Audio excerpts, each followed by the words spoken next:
സങ്കീർത്തനങ്ങൾ 12-ാം അധ്യായം 1 മുതൽ 8 വരെയുള്ള വാക്യങ്ങൾ.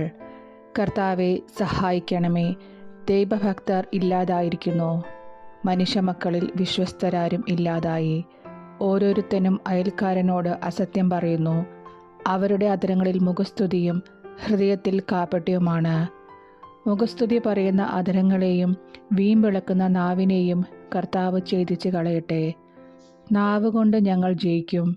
അധരങ്ങൾ ഞങ്ങൾക്ക് തുണയുണ്ട്. ആരുണ്ട് ഞങ്ങളെ നിയന്ത്രിക്കാൻ എന്നവർ പറയുന്നു. എന്നാൽ കർത്താവ് അരുളി ചെയ്യുന്നു, ദരിദ്രർ ചൂഷണം ചെയ്യപ്പെടുന്നു, പാവപ്പെട്ടവർ നെടുവീർപ്പിടുന്നു. അതിനാൽ അവർ ആശിക്കുന്ന അഭയം ഞാൻ അവർക്ക് നൽകും. കർത്താവിൻ്റെ വാഗ്ദാനങ്ങൾ നിർമ്മലമാണ്. ഉലയിൽ 7 ആവർത്തി ശുദ്ധി ചെയ്തെടുത്ത വെള്ളിയാണ്. കർത്താവെ, ഞങ്ങളെ കാത്തുകൊള്ളണമേ. ഈ തലമുറയിൽ നിന്ന് ഞങ്ങളെ കാത്തുകൊള്ളണമേ. ദുഷ്ടർ എങ്ങും പരതി നടക്കുന്നു. മനുഷ്യപുത്രരുടെ ഇടയിൽ നീചത്വം ആദരിക്കപ്പെടുന്നു.